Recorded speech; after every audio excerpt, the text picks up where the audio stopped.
welcome to the Nerds and Nite podcast. I'm Kidthunderdj. I'm Fireheart47. And we're joined by a guest tonight. Go ahead and tell us yourself. Super Saiyan 5. Yes. All right. This is one of my friends. He's coming on to not only talk about this crap with us, but also to help us test out our new equipment and see how bad it sounds. So, bear with us, but we finally have professional stuff in the hands of relative amateurs. So, I like how it says relative. Well, I actually have worked on this stuff before, just not for this.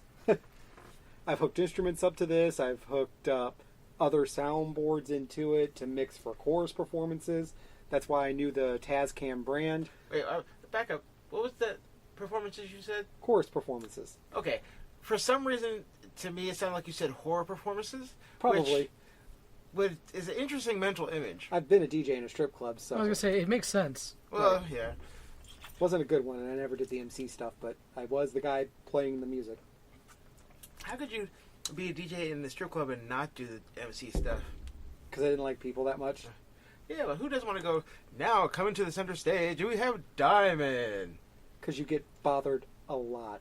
The guy who actually did it, because you get and the funny thing is there managed to be drunk idiots in this place, and it was Deja Vu in Springfield, Illinois, which doesn't allow alcohol, and isn't supposed to let you in if they're drunk.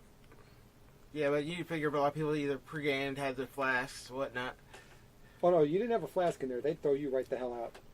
I watched it several times. I mean, I was 18 at the time, so it was literally the only thing you could do nightlife-wise there. Although, I'm not going to lie, a strip club without booze just sounds wrong. It is wrong. But I never fell under the strip club spell that you see, like, the dudes in the sweatpants and... Well, that's a very good thing. I've never understood it either. Right.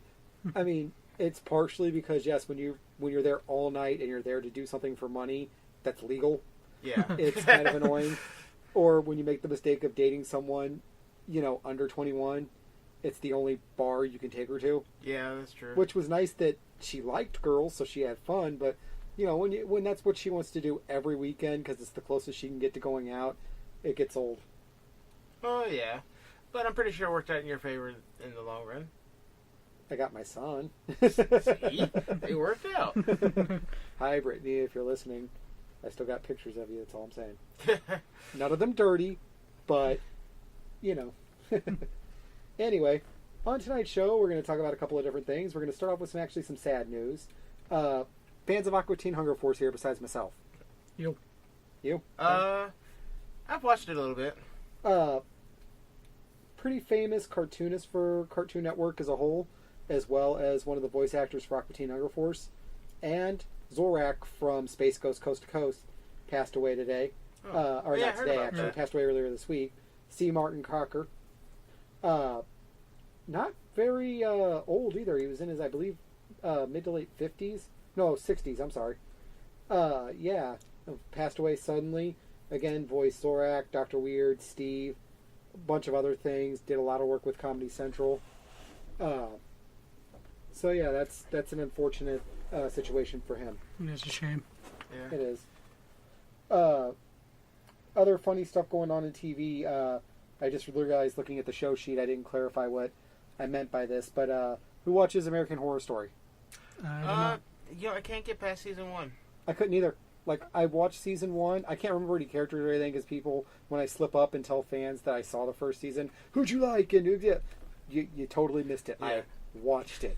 I watch a lot of things I can't remember 5 minutes after I watched them. That was one of them. I haven't even watched one season. I mean, it's a cool idea. I like anything that's different from the norm TV-wise, and they're an anthology series. Yeah. So it's roughly the same people playing different roles every season, and it's a different setting or time period.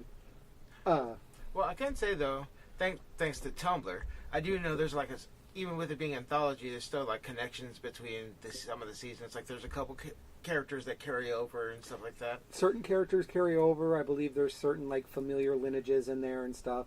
But by and large, they're mostly different people every time, even if they're in the same family. So maybe I could skip season 1 and just try season 2. Yeah, you could. No season needs to be watched. Apparently, they can all be independent. Okay. So, I was bringing this up because it debuted or premiered this week, I believe, either this week or last, and not getting the acclaim it used to get. They're kind of going for a docudrama feel for it, like they're actually trying to tie everything that's happening in this season to the lost colony of Roanoke. Ah. So they want this like historical element, and it's supposed to be presented kind of like a documentary, and I don't think it's working. Well, to be fair, it's only like one episode in. It is. And which season is this? Like 6. 6? Yeah, Jesus. 6. I was going to say, how far into the series? Yeah, 6 seasons. So, wow. And I even said that in the notes. Anthology series don't last long to begin with, and to get 6 seasons, even short seasons, is a pretty good accomplishment. Yeah, I'll give know. that credit. You know, freaking, how many times have they done, oh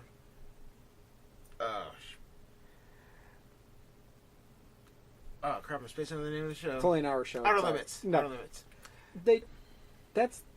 They do that, but it's never more than 1 or 2 seasons before it's fully rebooted. Well, the one they did in the 90s was like 3 or 4 seasons. The syndication one, yeah, but it's not impossible. Yeah. But can you name any others out of all of them? Fargo's made it like 2 seasons, and I think they're done. Tales from the Crypt. That only made it a couple seasons too.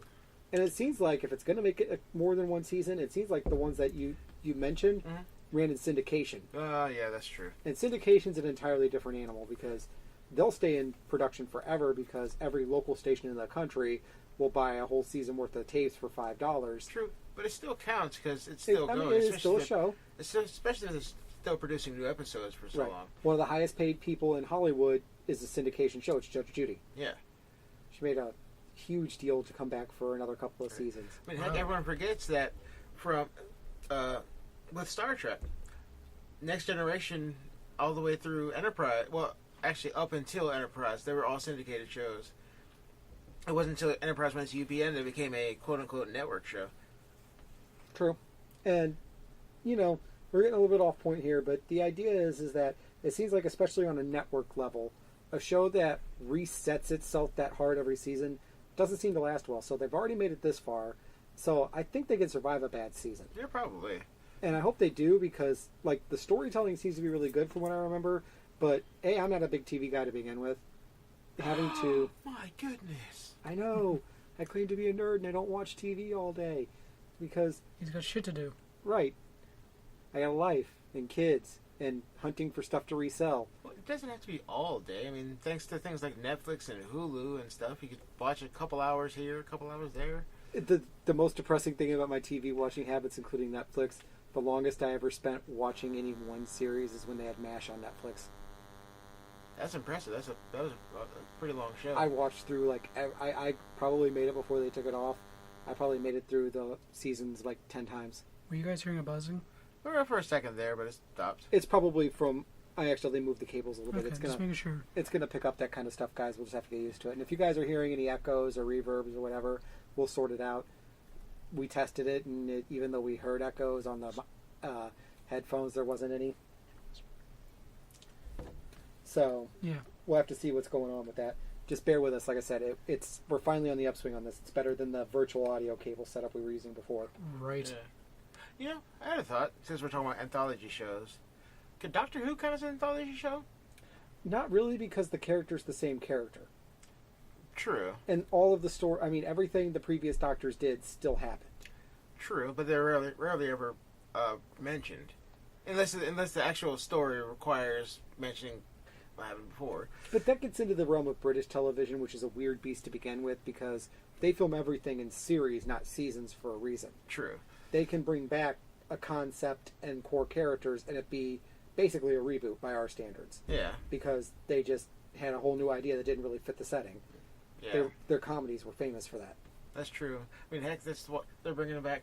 Red Dwarf season 12. Even the show's been on for 20 years. Oh, it's been long. That show started in the 80s. Okay, so almost 30 years. It's been over 30 years now. It's crazy how long that show's been going on. Season 10, 11 were pretty good though. They were. No, not season 12. They're bringing 11 is the season. 10 was awesome. The movie that they broke up into a season was okay. Back to Earth? Yeah. Wasn't my favorite, but it was pretty cool. Well, I didn't realize how important the laugh track was until it wasn't there. Yeah, but you kind of got used to that if you were watching the old episodes back from season 7 or series 7 on. Because they dropped, in preparation for the movie actually, they dropped the soundtrack and the live crowd and they wanted the single camera setup. Oh, I never actually noticed that. Yeah. There's actually a really good thing they produced for PBS called Red Dwarf A to Z, which is actually hosted by Patrick Stewart. Oh. And it's got a lot of interviews. It talks about look that up. Yeah, it talks a lot about the breakup of Grant and Naylor, because one wanted to do something else, one wanted to keep this going. You find out who was responsible for what. Like Crichton, when Crichton came along, one of them really wanted to get rid of Holly because he didn't really feel like he was needed anymore. That explains a few things. Holly leaving actually had nothing to do with that. Holly left because Norman Levitt just didn't want to do it anymore. Yeah. And he had a chance to do his own show. And they brought in Haiti Hatbridge or whatever her name was. And I'm not gonna lie, I actually thought female Holly was actually funnier. She was. I thought she played the character a lot better. The backstory on it was really funny, too. Did you ever see that? Did you ever pause the scroll to see that explains everything between season 2 and 3? I think so, but it's been a while. Remember when he meets her as their double in the alternate universe? Yeah. He's apparently was still so in love with her that during one of his reboots he chose her face. So if you paid attention to that and caught it, you almost had to pause your screen to see because they purposely fast forwarded through it. Yeah, it was really funny if you think about it, that's still the same Holly. It actually makes it even funnier. It does. All right. I was going to say, also, while we're on the topic of reboots, aren't they doing a new season to Mystery Science Theater? Yes, they're rebooting it for one of the premium subscription services. I think Netflix or Hulu. I think so, Netflix. I was gonna say, I know Patton Oswalt's going to be in it. Felicia Day is going to be in it. Patton's going to be great. Yeah. I was wondering if there was any more new news on that. Other than them getting the Kickstarter they needed to make it happen, no. Well, here's hoping it comes out soon. Yep. Speaking of Kickstarter stuff coming out soon, I hope we get our Joking Hazards in soon. If you guys don't know, Cyanide and Happiness, do you ever use the random comic generator? No, actually, I don't think I have. Yes, I did. Yes, I did. So say, if you've read the Cyanide and Happiness comics, I post a bunch. They've made a card game based on that. Oh, yeah, I saw that. Yeah, and it's been due to ship for a while, so sometime by the end of this month I should have... I paid the $60, so I'll get 2 sets of the starter decks. So do you think this might knock Cards Against Humanity out of the water? No, I think Cards Against Humanity is doing a good job of doing that to itself. Really? Yeah, I don't know, because it won't die, but I think people need a break. I don't know. Every time I go to a social thing or something, and no one has any ideas what to do, someone suggests Cards, and everyone's like, "Sweet, yeah." I mean, it's great for that, but it went from being the reason everybody got together to the thing to do when you run out of booze. True. Or it's kind of like to do when you're in the middle of your booze. You know? Right. What are you going to say, Brandon? I was going to say it's kind of become the mainstream thing to do. Right. Where before it was like the cool thing. Yeah. Right. Once they started selling in Target, and don't get me wrong, I bought all the Target sets and they're really funny. I forgot to get that pack too. Yeah. Which it was funny that one of the Target packs had $1 in it. Their instant dollar rebate was literally $1. Wow. Although, see, I think with the way they were doing, I think the whole thing in Target was basically part of the joke. You know, I don't think they were actually doing it as a plan to basically start marketing and selling in Target. I think it's sort of a joke thing of saying, you know, have it be the price it is, get $1 rebate, it'll disappear at a Target, never to be returned. Because I think they were making more of a joke on Target than they were, anything else. Oh no, they went balls deep on this, man. There's displays and everything, and Target's not their only seller; they're just the one they did exclusive cards with. They're done being cool. They're ready to make money. Yeah. And hey, more power to them for it.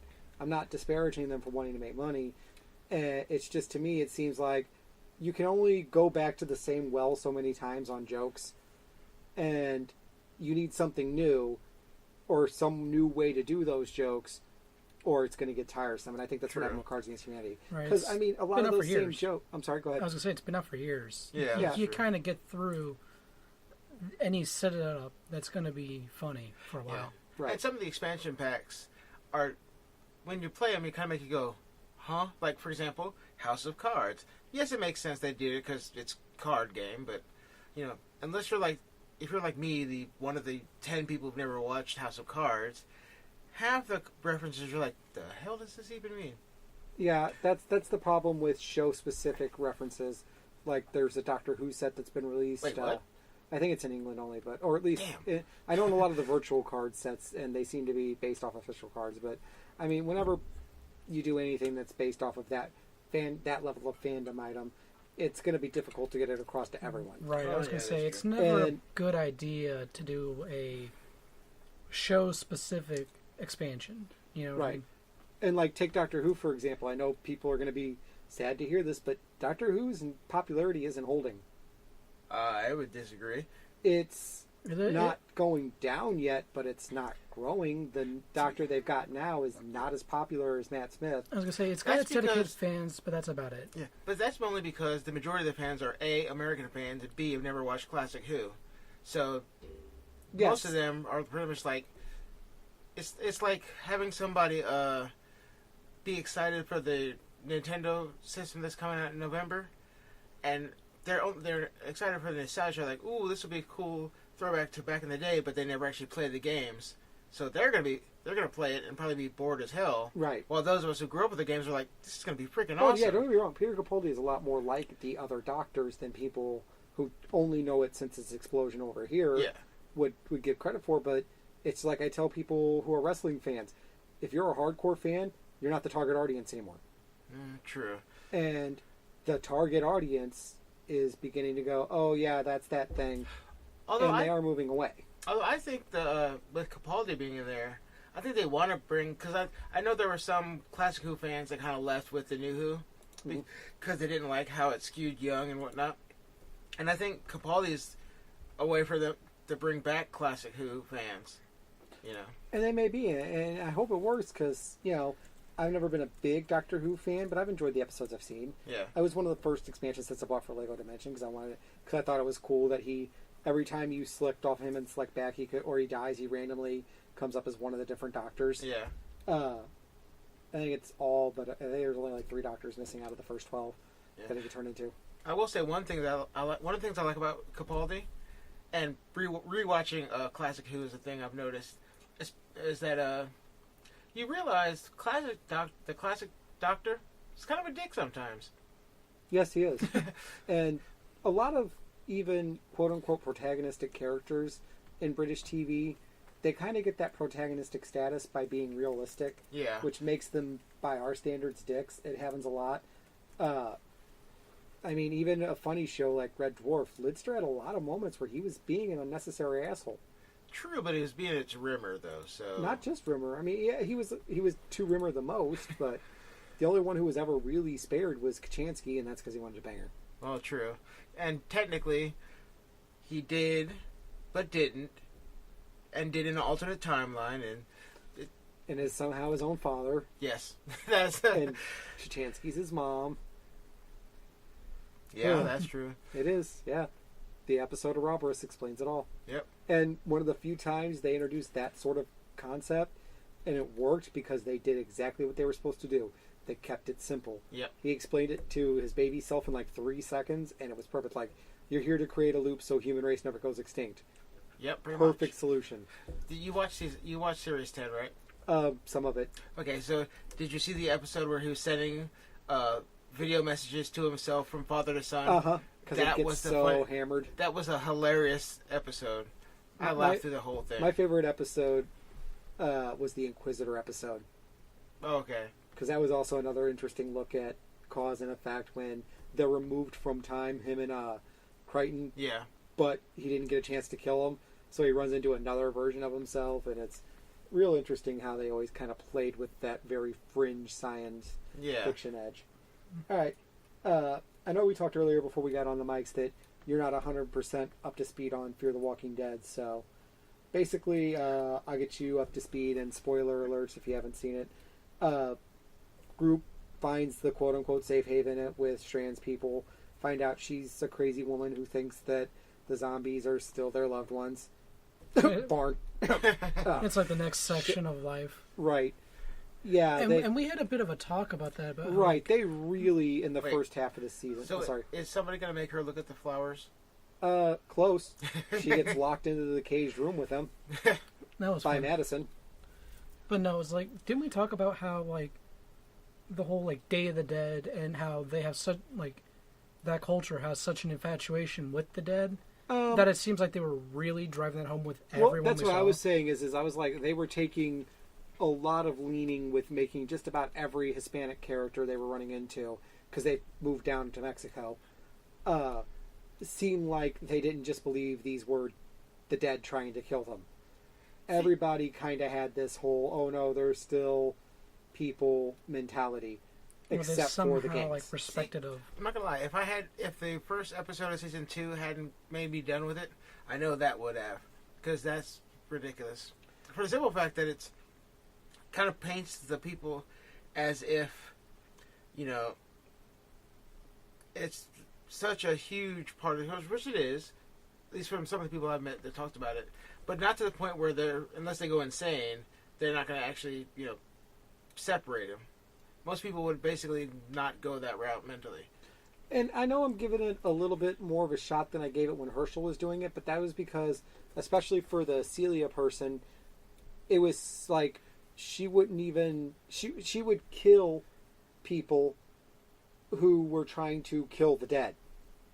Like, she wipes out the whole church. Oh, wow. With poisoned communion wafers because the reverend is giving a speech about, fighting the dead and taking care of themselves.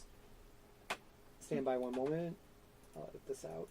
Okay, good. We're still... Sorry, it was the band stopped moving for a second. I just wanted to make sure we were still recording. You probably won't hear this stuff. Probably edited out.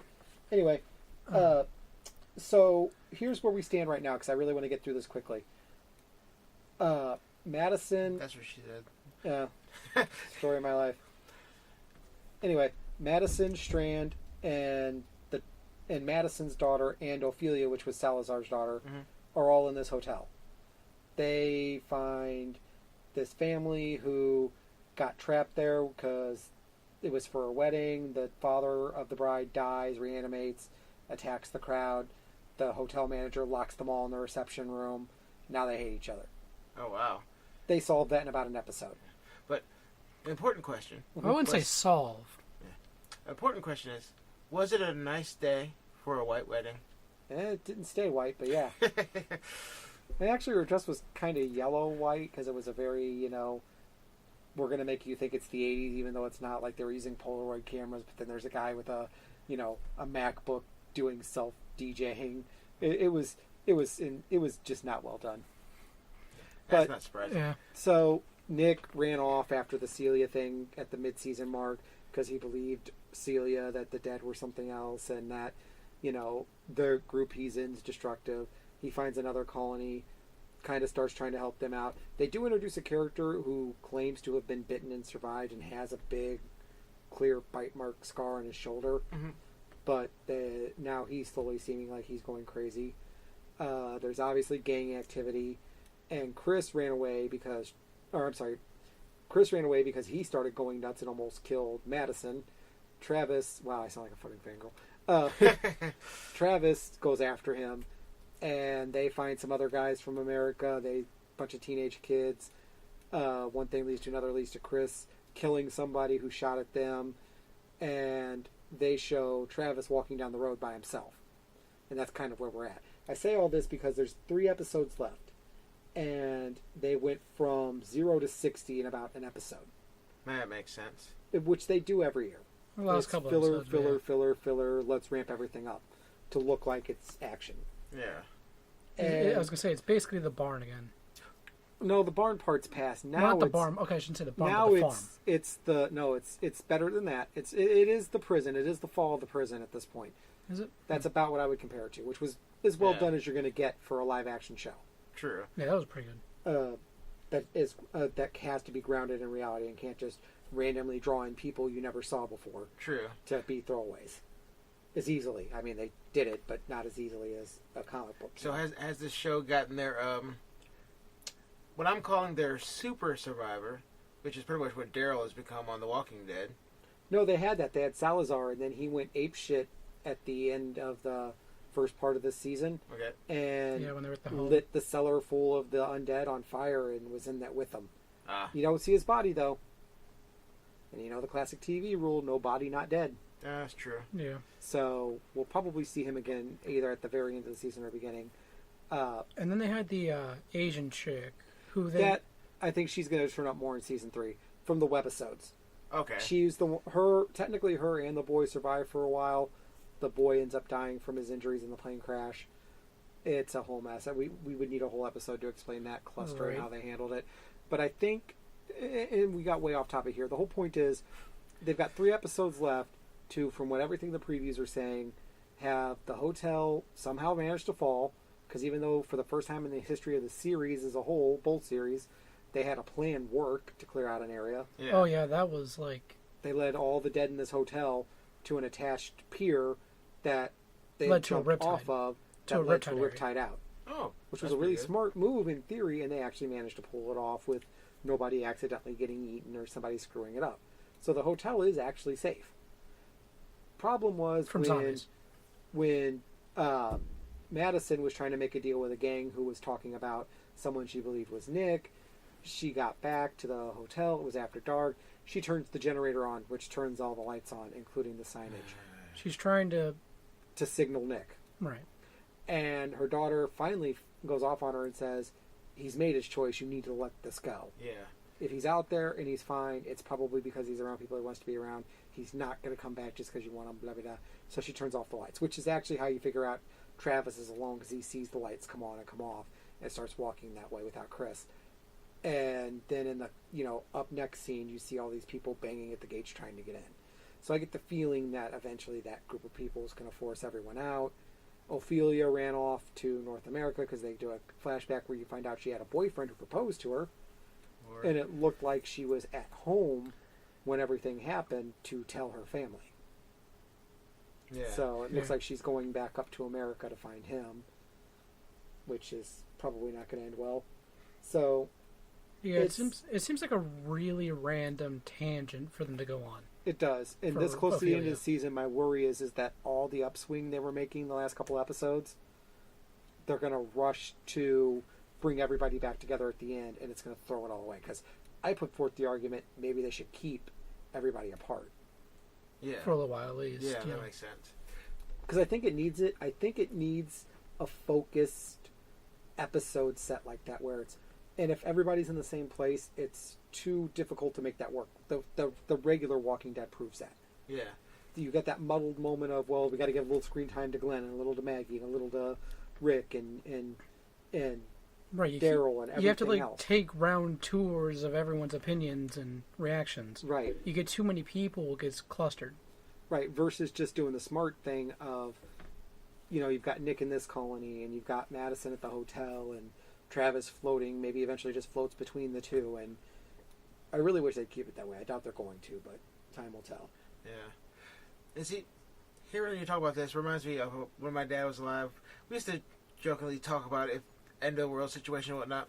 His one thing was always that, if the end of the world happens, yeah, you can look at each other for a little bit, but at a certain point, if we don't find each other, we go our own way and don't worry about it. And just spend more time trying to survive than trying to stay together. Because logically, the other person did. Yeah, you either assume they're dead or figure if they're alive, you'll see them eventually. Hopefully. Right.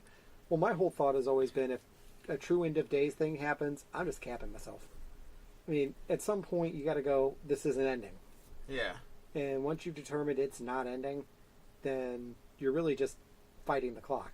True. And I'd rather not fight the clock. Well, to be fair, that's pretty much all about humanity's about anyway.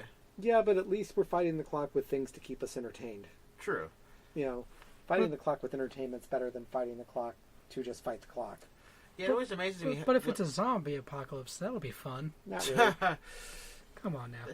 Actually, it always kills me when I talk to friends and they're always saying how they would love for the apocalypse to happen, they'd survive. I'm like, I'm sorry, I lived in the tail end of the 20th and the beginning of the 21st century. I have a lot of stuff I've kind of liked having. If the world ended and I lost all that stuff, I would kind of hope I end with it, because that would kind of suck. Yeah, like I mean, there's a lot of conveniences that would suck to lose, but I still feel like getting to fight zombies would be cool in a weird way. Yeah, until the first time one bites your stupid ass. Because if you look at Walking Dead, no matter how good you are fighting zombies and how long you survive, there's always going to be that one moment where you're busy killing one, and the one you don't see behind you grabs you, just chomps on your neck, and next thing you know, you're dead. Speaking of, why do they always go for the neck? They're worse than vampires. I think it's just the easiest. Is it? It looks better on TV. I mean, like, it's... I feel like it's more exposed than, like, trying to, like, chomp at the back of the head. Who knows? True. You get a better bite out of it. At the very least, it's the softest spot. It's You a get, like, stylistic you can thing, get but a they're not supposed to be smart bigger enough to know that. Instinct. I guess. Anyway. All right. So let's get off television because that's way too much time to devote to things I don't actually care about. On to gaming. So, and this is kind of old news, but we haven't had a chance to talk about it since the last time it's come out. The NX, the new system from Nintendo. Latest big rumor, going back to cartridges. Thoughts? Well, Nintendo is... I should say it's like a 3DS type cartridge, I believe is the rumor. Is a cartridge. Well, yeah, but I'm saying it's like... Is a cartridge. Right. No, I'm trying to make sure you're not thinking it's like an N64 Well, I or know these it's big not going to bulky be. ones. I know it's not going to be if an it is. EEPROM based, self-contained circuit board card. I know it's going to be an SD card type card. I know that, but I'm just saying that more for the fans. I know, and people know that. I'm sure. But my opinion, actually, I want your guys' opinion first. So, Kev, what's your opinion? My opinion is this is Nintendo trying really, really hard not to go the way of Sega. Where basically Sega had to pretty much just give up the whole hardware thing and just stick solely to software. Nintendo is, with the way they've been going, they're on the route to go that way, but they're trying really, really hard not to.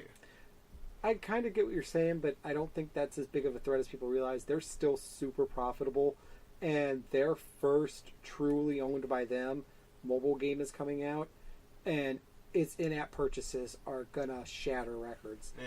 Because have you seen the gameplay of the Mario Runner game?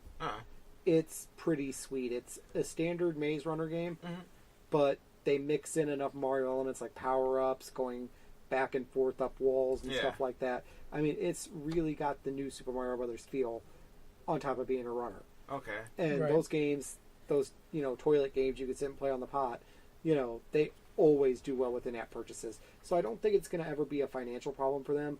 I think they want that hybrid of the 3DS with a home console. Yeah. And if it works, I'm all for it. I mean, the 3DS has some amazing games and they look good, and all you've got to do really for better graphics is ramp up the processing power. It's not really True. I mean, you can buy a 128 gigabyte thumb drive now. Yeah. Or SD card. Yeah, Yes. that was fun. Actually, Yeah. SanDisk is releasing, or just announced that they're going to be releasing a terabyte Right. SD card. So with compression and processor power, you can get a full-size Blu-ray disc game, which is only 40, I think a Blu-ray is 42 to 48 gigabyte of data space when you take it off disc. You can cram that into an SD card easily, compress it in a way to make it easy to read, and you've got all the power. The problem is getting the coding and the processing power on the other side to make that work, which is what killed the N64. I It was was going to say so hard to code for.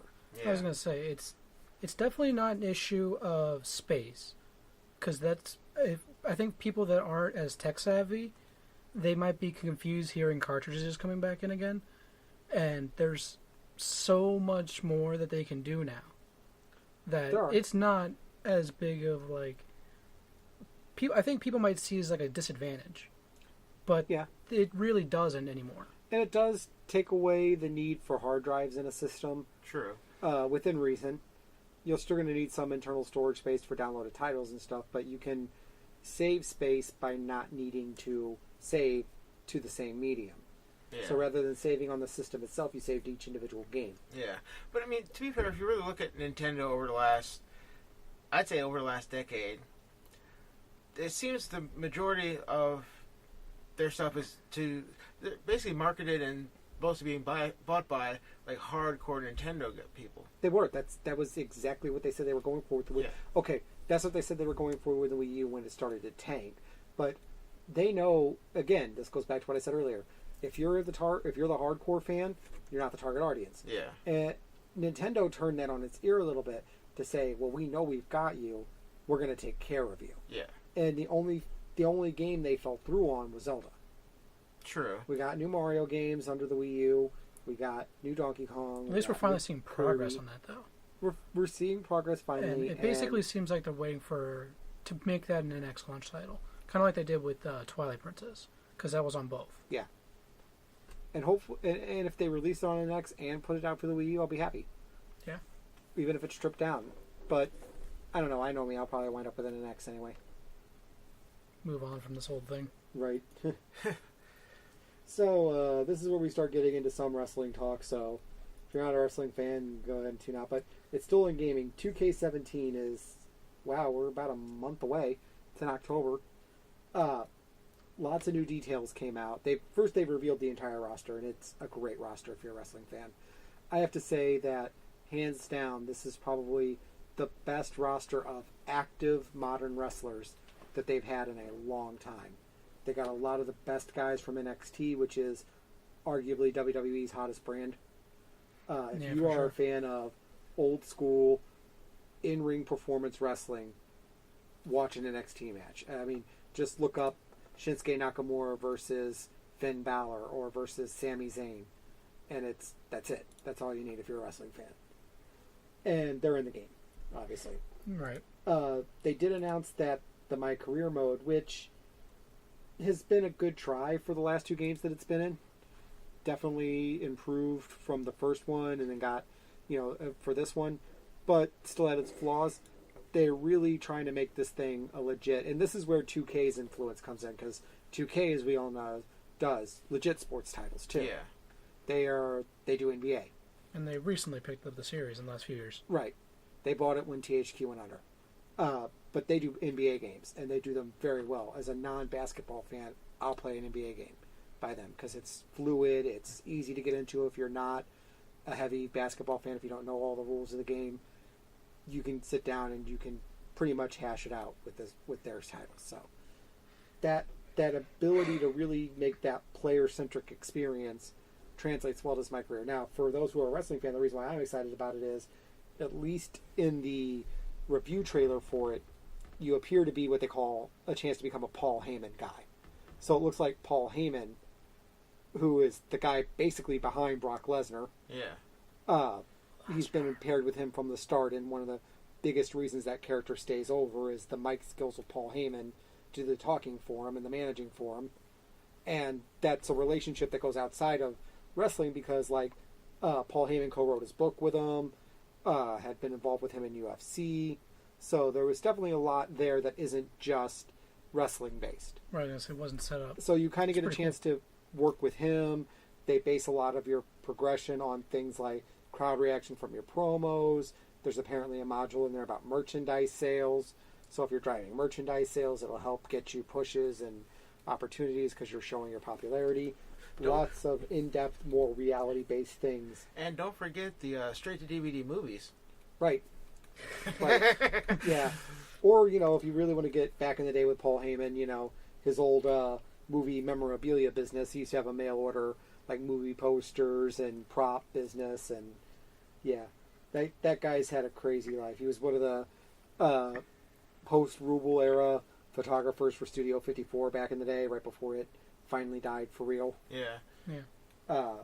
Crazy thing. I was going to say, imagine a straight-to-DVD movie for Shadow. Well, how many... That'd just be a horror movie. How many movies of the Marine have they done at this point? Right. WWE movies are great for being bad. There are some that have been pretty good, though. Well, they got lucky with... Literally, their first one got lucky, but it's horror. Horror always sells, even if it's not good. And that was that See No Evil.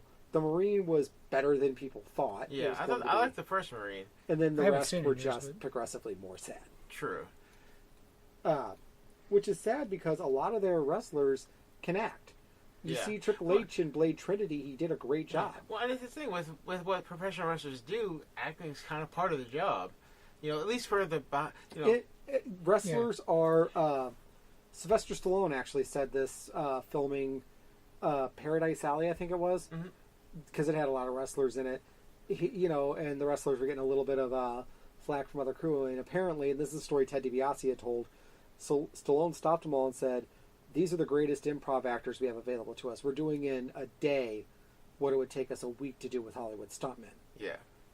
You know, their ability to just do a scene and come up with what they need to come up with.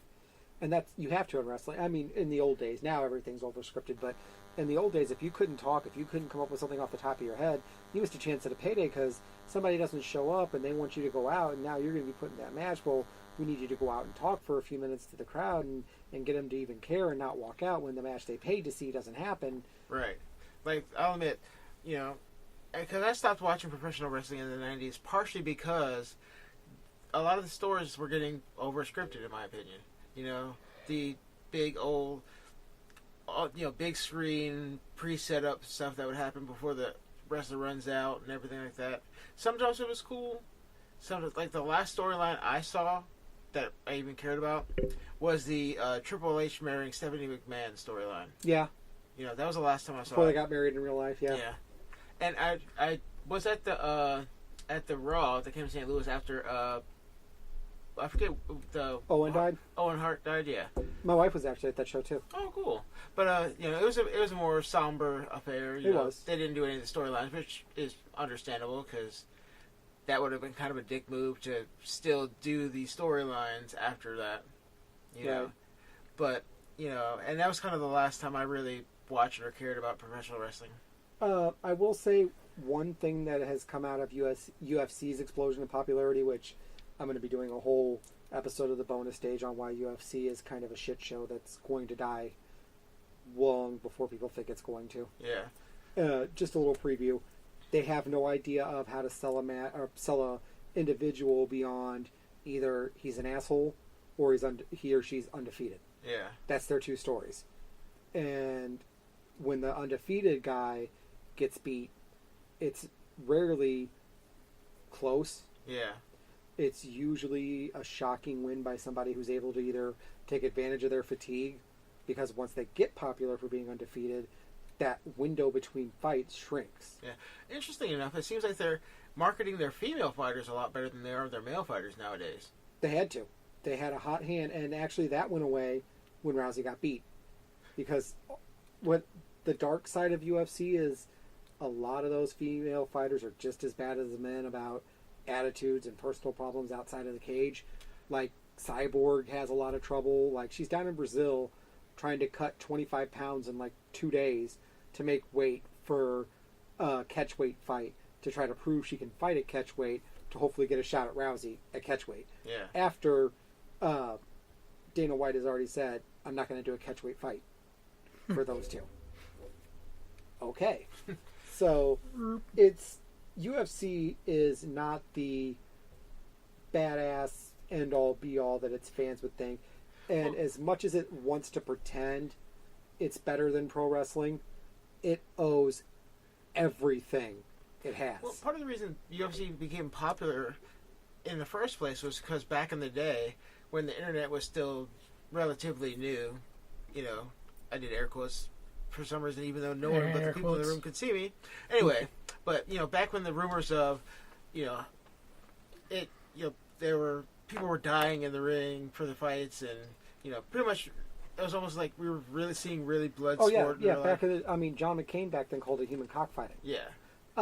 That helped get it into the door. Yeah.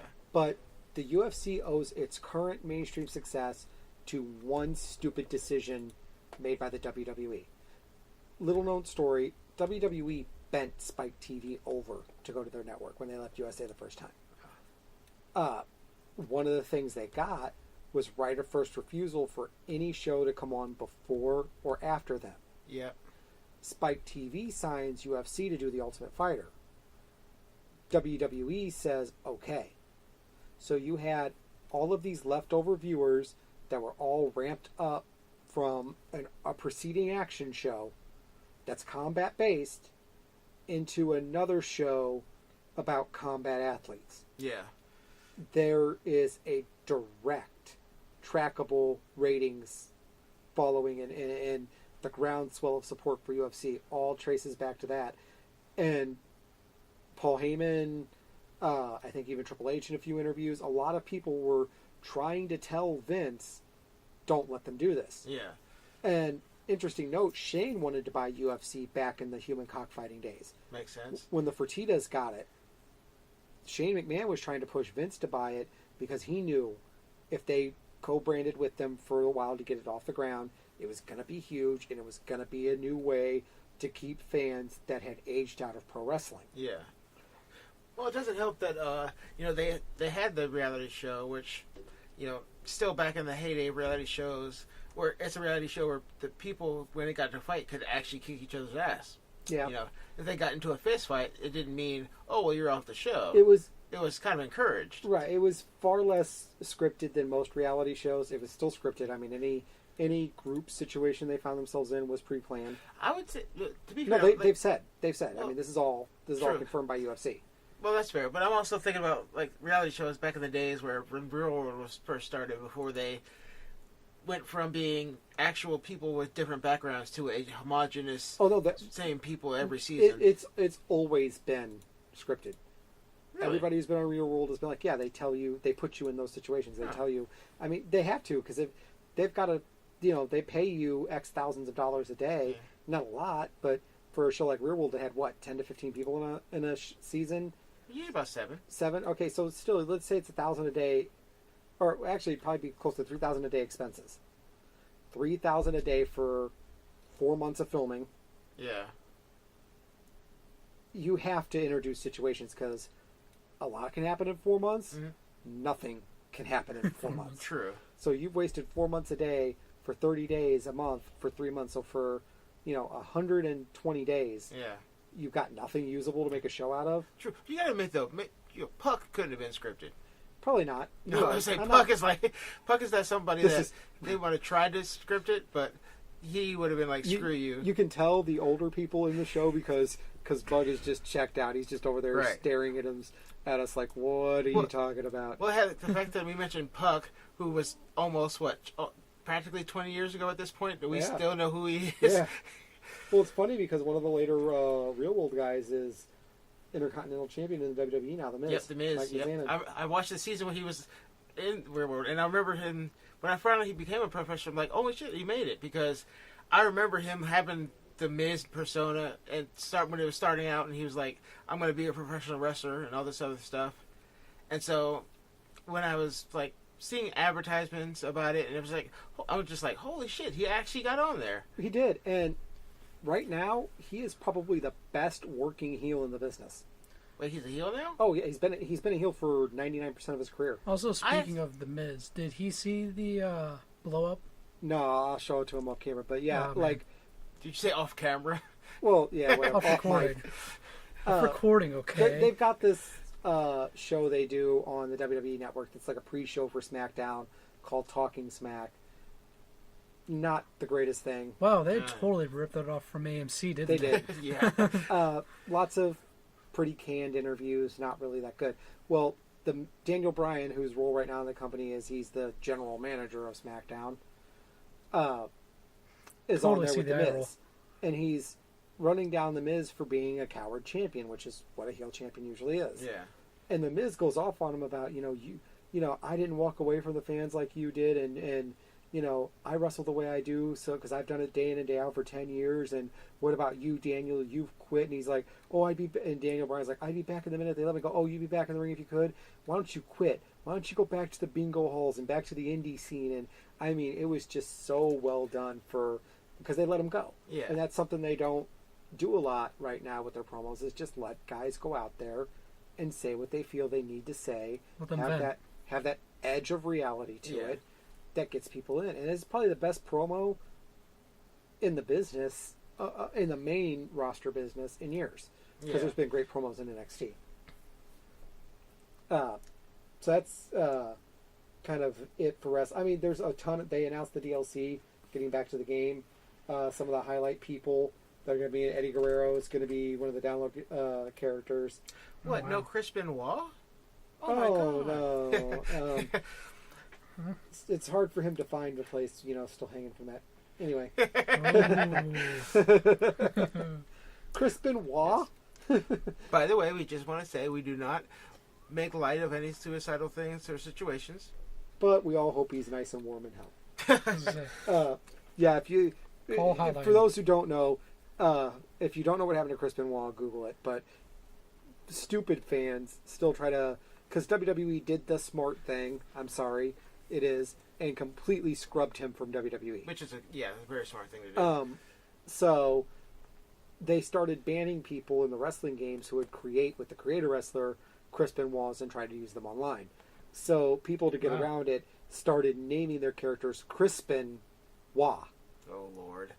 So if you see those signs they've been pretty good about taking them away anymore, and it's kind of died down. But every now and then, someone will sneak in a Crispin Wah sign, and I'll laugh at it because it's like, yeah, you think you're being cute and you're not. Anyway, to kind of get back to the rest of the stuff I want to talk about the wrestling game. Some of the interesting notes for DLC characters: Michael Hayes and Jimmy Garvin from the Freebirds, as well as Buddy Jack Roberts is going to be in there. Papa Shango version of Godfather, his original gimmick. Brutus Beefcake, Eddie Guerrero, Greg Valentine. So, a lot of great old school guys. A couple of NXT guys that are going to get a shot in this game. Mojo Rawley, Ty Dillinger, Carl Anderson, Luke Gallows. I know they're on the main roster. Austin Aries. So, a lot of great DLC characters are going to be available for this one to really round out what's already an amazing roster. Is Big Show DLC? No, I just was copying out of... unless they've got the... I think they've got the original Big Show version of them, the Paul White version. Yeah, that's different. Yeah. Christian's in the game, oddly enough, even though he hasn't wrestled in like 2 years and is basically considered retired. And the Shining Stars are in the game as their old Los Matadors gimmicks. So, interesting notes of who got changed and who didn't. Wait, so the Christian's going to be in the game. Mm-hmm. Is he going to be? Are they going to have Edge in the game? You can't have Christian without Edge. I don't know. He's not showing up as any of the DLC matches, so he might have been in the game, and I just missed him in the roster announcement. There's like 500 people in this game this time. By the way, I just want to say, Edge is actually a pretty good actor. He is. Yeah, did you ever watch Haven? I've seen episodes of it with him. Yeah, he's really good. Yeah, really good. Cool. Yeah. I think it's like from season 2 to the end of the series. Yeah. So kind of keeping with the retro games, I was watching What Culture, and they were doing somebody did like their top 10 of video game urban legends, like stuff you could find through unlocks, or if you did really weird things. Like, I'll share one of the ones that was actually published on cheat code sites for the longest time. It was false. You could unlock Insane Clown Posse and No Mercy if you got 100% on every story mode in the game. Wow. No, not at all. You could get 100% on everything. Nothing. They were supposedly going to be in the game, and that's why there's one of the clown face paints in there is black and white, was supposed to be one of theirs. But no, there's not even through a cheat device, which if you can't use a Game Shark and hack the game to find something that was in there, it was not Game Shark. It's one of those things that, like, I remember having a Game Shark and I'll remember the codes and putting those in. Like kids nowadays who play games would have no idea what Game Shark is. Well, Game Sharks took it to another level, because if you got really good and you actually used the expansion ports on them, which you had to have a lot of extra stuff to do, the emulated versions are actually better for it. You could hack games. That's why, like, you can go to YouTube and type in WWF No Mercy 2015, and you'll see where these are not just creator wrestlers they made to look like guys. They've actually hacked the images of costumes and everything else in Project 64 for the ROM, and they'll have new superstars doing their current moves. Oh, wow. I mean, people really can do that, and do that really well with these. Yeah, I remember I can't remember what it was for, but we did have a copy of Game Shark way back when, me and Dad, but we never really got it to work. Yeah. It was a pain. It is a pain. You have to kind of know a little bit about what it's changing code-wise. I have one for the N64 that I keep, and I use it just to unlock some of the Japanese features. I'll admit, the last Game Shark I had was Super NES. You put the cartridge in the little secondary cartridge and put that in. Cartridges, yep. All right. So anyway, getting back to the idea of these urban legends in games, I jotted down a couple, and I'll see if you guys can remember any. The fact that people swore you could enable blood in Mortal Kombat. I can actually say I know I did, because I remember playing it and having blood in SNES. I didn't even know that. Are you sure it was the SNES, and are you sure it wasn't number 2? There is no way. Confirmed by Midway, confirmed by Game Shark Code Hunters. It might have been. It might have been Mortal Kombat 2. 2, they turned it back on because they had to. And what's funny is, and I think I mentioned this on another show, that lack of blood and everything. Yeah. That used to make that game the least collectible of the Mortal Kombat's. Like, it used to be $1 or $2 cartridge. Yeah. In the last 3 or 4 months, it's up to $10-15 for just the cartridge. I have no idea why. Probably because of the current popularity of Mortal Kombat. Maybe, but that didn't save it any time before. I think it's just people think it's a novelty. Yeah, oh, look, it's bloodless Mortal Kombat, because the current game went so over the top with blood. Yeah. Although, I actually like the way the current game was. I love the X-rays and the fatalities. Oh, yeah, we've got Mortal Kombat X, and we've got all the DLC, so playing as Alien versus Predator is fun. Which I still need to get the Alien one. Alien's not a joke in this one. I don't believe it. But he takes some getting used to. He's not an easy character. Yeah. But if you can master him and really use his moves to your advantage, you can never get hit. Yeah. It is very easy to avoid all hits. I remember, speaking of urban legends, I remember the whole Mew mystery in the original Pokemon. With the truck. Yeah, you had to do that truck weird thing. And it was completely false. Yeah, it was all bullshit. Yeah. It was like... You're supposed to have strength. Like, the original variation that I remember was, you just use strength and it'll push the truck out of the way, which is blocking a cave entrance, and he's in the cave. Nope. Then it's like, oh, no. Every Pokemon on your team has to have strength. No. And it just kept building and building and building. Yeah. It's always great getting these, like, old school, like, schoolyard fairy tales that just spread around like wildfire. Well, heck, you're probably too young to remember this, but the nude code for Tomb Raider. Yep. The topless that was code classic. That never existed. Yeah. But EGM found this website way back in the early days of websites that had photos someone rendered of what it would look like. Yeah. And before the magazine even hit news shelves, the site was taken down by Eidos. Not surprising. Yeah, and then they made a really good joke in the sequel where there was a code that I think was spread to be the new code, and you did it, she just exploded. Yep. Yeah. Yeah, that was great. Oh yeah, and then they the released ending it to all where the, she was the tips and tricks magazines of we're going to do it for the fan. Which reminds me, which I still don't know why they did this. The issue of Playboy, some years ago, where they basically did an issue of game characters nude. Did they do Lara Croft in that one? I don't remember. I'll have to look up that. I wouldn't be surprised. The fact that they even did this was just blew my mind. Like they did Blood Rain was one of the characters they did. Probably Samus. Well, probably by that point in time, that was during the Thallow period where she really wasn't thought of very much. True. The Last Revelation really didn't work as a game, and she was kind of out. You got a point there.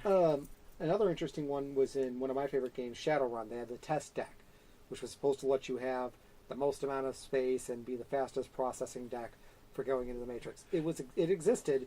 You had to use the Abacab code to get it, and the joke was, in reality, spec-wise it was the best deck, but it had such low memory that there was a Sega Fuchida deck, they called it, that actually overall performed better. And see, I never actually played any of the Shadowrun games, either on video game or on the card game, but I read the Shadowrun books, because that was my only interaction with Shadowrun was the novels, and I love those. You know, the Genesis game is great if you're an action game fan. Yeah, we played the Super that on Nintendo episode, game right? has an interface that's supposed to mimic mouse movements, but didn't support the mouse. So you had to use a controller to mimic mouse movements, but it wasn't turn-based. So you're getting shot at trying to move your controller like a mouse to hover over the person, to click on them, to attack them. Oh, wow. It's doable, but it took a lot of getting used to. And I just thought the story in the Genesis one was better. Plus, you didn't have to do the story. There was one mission you had to do. Yeah. And it was the very first one. And after that, you can do whatever you wanted. See, Shadowrun is a game I'd love to see them do now, and do it in such a way where it's like, basically you're creating a character. You can either be a splicer or a ninja. They did. It's called Shadowrun Returns. And it's Really? on Steam. And it is totally worth the money. Might have to look that up. It's a little bit more linear than I would like. It's a lot more in line with the Super Nintendo version in that regard. But it's still a good story. It's still a fun game. It still hits on a lot of the things you would expect from a Shadowrun game. So it's definitely all there. Yeah. I was definitely, with all the VR headsets coming out, I think Shadowrun would definitely work really well. Yeah, with that. VR. That might be the one thing that gets me to try VR is if they did a true to form Shadowrun game for it. So, and then there's also one of the more classic ones to be perpetrated by a magazine. The idea of Shenlong in Street Fighter 2, Akuma's teacher. Yeah.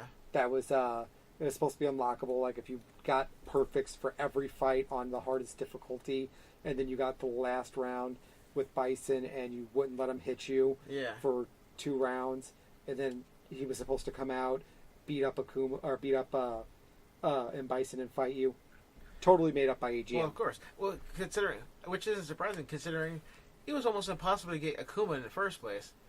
To get his teacher would just be like unbelievable. Yeah, it was a crazy thing they made up. It was pretty funny. But then again, they eventually made him a real character and put him in Street Fighter games. Right. So you remembered the nude code for Lara Croft, and then you remembered the alternate version. Any other ones you guys remember? Any weird? Yeah, I was gonna say the Mew. Any weird other urban legends you remember before we move on? I'm trying to think. I don't know. Not that I could think of off the top of my head. All right. Well, anybody who actually listens to this, if you remember any, comment on this and let us know ones we missed. I'm sure there's a lot more than that. There's plenty if we want to count. All right. So looking at what we got left here, we already kind of touched on UFC. I'll touch on the rest of it in my next episode of the bonus stage. So we're actually a little bit over the hour I like to go to. So just the quick WWE notes. One thing to watch out for with the Cruiserweights finally coming to Raw. It's not going to be the same tone or pace it was for the Cruiserweight Classic. Don't get pissy. That's for the best, because if you see them doing every flippy move they can do and going all out every match, every Monday night, it's going to lose that spark. They shouldn't tone them down completely, but if they find that nice balance of working safer to be able to go every week and work long term and pull out all the big special stuff at the pay-per-views and special events, should be just fine. Yeah. Roman Reigns looks like he's actually getting fairly well locked into a feud with Rusev for the U.S. title. I think if their goal is to eventually make Roman Reigns the main event guy again, it's a smart move. He needs that slower build than he got. Just, Shields broke up. He's going to be the next main guy no matter if you like it or not, which is what they did, and he got booed to hell and back. Over on the SmackDown side, they're pushing Ambrose down the card a little bit after he lost AJ Styles for the belt. I don't know if that's a good idea because there's really not a number one babyface besides John Cena. And John Cena! I'm going to make that. That's one of the best cards against Mandy Carson made is they put John Cena in big letters and actually said under it, you have to do the trumpet sound. I'm like, yes, that's going to be in there. You just drop it any time with an answer. John Cena! Yeah. But he's going to be leaving soon to film his reality show and a few other things, so that's going to leave SmackDown without a real number one babyface to go up against Styles. And Styles is super hot right now, so he doesn't need it, but it would make his job a lot easier as champion if he had somebody who could hold their own against him and be believable to the fans. So that's really the two big WWE things I had. I was going to say, still freaking love the WWE Scooby-Doo crossover movie. What? Yeah, that's an actual thing. It's an animated movie, straight to DVD. I do remember hearing about that. And what makes it so great is, obviously, WWE makes a plan for someone or something, and then they do these things that take a while to be produced, and they're kind of locked into that plan. It's the big joke about wrestling games is you got all the best stuff of the year before for the New Year's release. Yeah. Because when they finalized everything, rosters change, gimmicks change, everything. Well, you could tell this was during all this was finalized during the period they were planning to push Sin Cara super hard. Because he is like the second star of that movie under John Cena.